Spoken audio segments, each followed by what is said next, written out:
Hi there everyone. So, I've been following Chris Harbour on the YouTube channel for quite a while, and I recently mentioned that I help run, operate, maintain a little bit an 18 kilowatt hydro station near my house.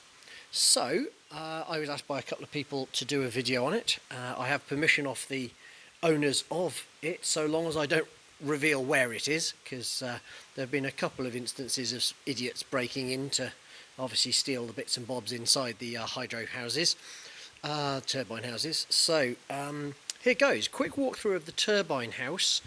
Luckily we haven't had much rain recently, so it's not operating, which is great because otherwise you can't hear a darn thing inside there. Anyway, so turbine house, so let's go in. So first thing we see is the turbine itself, with obviously its turbine generator on the top. So it is a Turgo. It is a Turgo provided by Hydrolite. We'll probably just about, if we're very, very lucky, see the Turgo in there with the spear valve. So the spear valve is here. So there's the spear valve, run I believe by a windscreen wiper motor, but that's the way it goes. We also have this unit on the top. As you can see, there's a bit of focus, 460 volt, 50 hertz.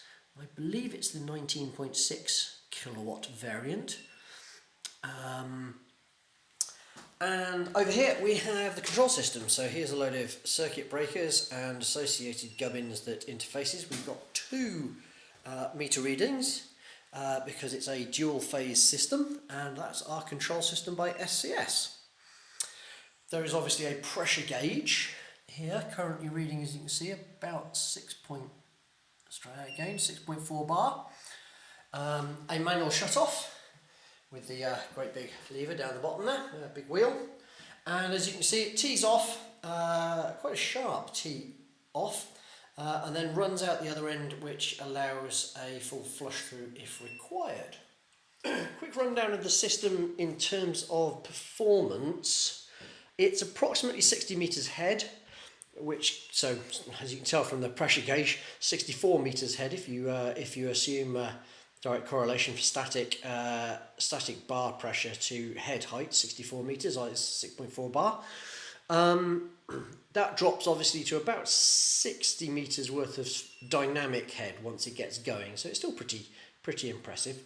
It comes into this beast, and this tops out at about 18 kilowatts when it's running at full chat. Obviously it's got a little bit of losses in there from what it's spec'd to from in terms of the generator size, and averaging over the year it's around about 6 or 7 if I remember rightly. That goes up with a two-phase system, as I say, two lots. Now we've been running now, let's do this again properly, we've been running now for about 3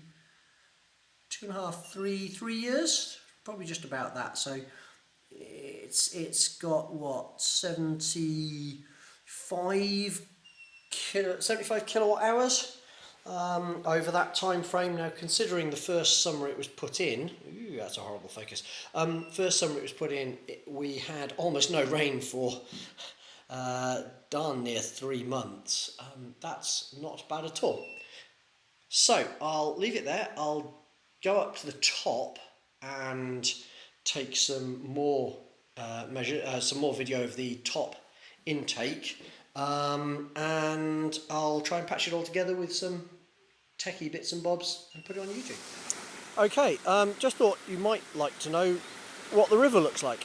It's not really a river, it's a large stream, I would say. This is about its normal flow in terms of sort of summer.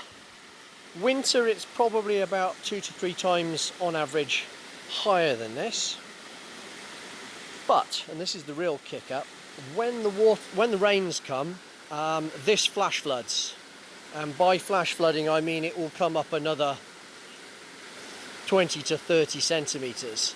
which, considering it's only about 10 centimetres deep in most places, is quite impressive. Okay, hello everyone. So I'm just below the intake, but I thought this was quite a nice shot. Just of, let me zoom in a touch, see if it'll do that. There we are. Just of where the penstock pipe goes. Most of it is single run. There's some quite long lengths go, and they follow the river in almost all the way down, apart from a small section at the bottom where it pulls off about, I'd say about 30 or 40 metres off to the side. Otherwise it just runs down the side of the riverbank. You can see up the top there, just a little bit, let me zoom in there, there's a couple of joints, obviously where the rock face became a little bit jagged, and they put some joints in. I believe they're welded joints, but the rest of it is single run, I believe 225mm bore pipe. So I'll just wander up the river a bit and get a shot of the intake. Okay, might be a bit noisy, quite a bit of splash. This is the intake. It's about 1.5 to 2 metres, yeah, less than 2 metres, 1.5 metres wide in total. It's based on an old weir system. So you can see this is a concrete here, old concrete. Probably, if I was going to guess, early part of the 1900s, 1920s onwards. Probably to extract, either to extract water for drinking for the local village, because there are some water pipes running down from here, or old ones, or to supply water for the iron foundry and the cement works, which are at the bottom of the hill. So this is what we've got. As you can see, there's a concrete base, so new concrete base that side. You've got, I'm assuming, stainless steel intake with the Coanda screen on the top, I believe 3mm in terms of hole diameter, with some baffles down either side. You can see there's a bit of leafage on there, but as you can tell, we're pretty much covered in trees. It's a very, very leafy area. You've then got your outtake, and also on this side is the level measurement.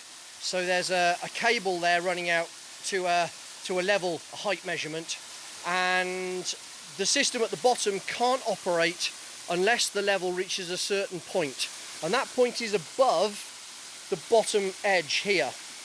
So it's somewhere around about midpoint there, and that's obviously to allow a certain amount of flow through the system before we start extracting. As you can see over the far side here, there is a notch.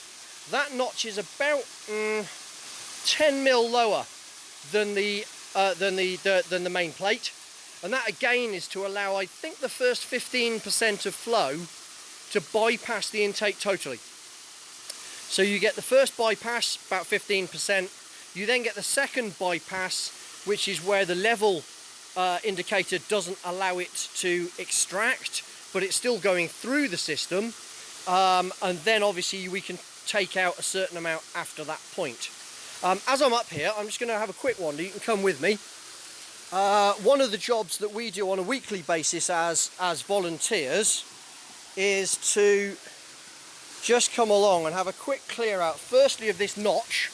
As you can see, quite a lot of debris there. Little bits here. I won't do the main screen because I haven't got the scraper with me. But we usually come up with a long window scraper and we just scrape off the top there. So as you can see, that's downhill all the way. So that's about it. I'll head back past our little entryway and hopefully cut this film together for people. Okay, thanks, bye.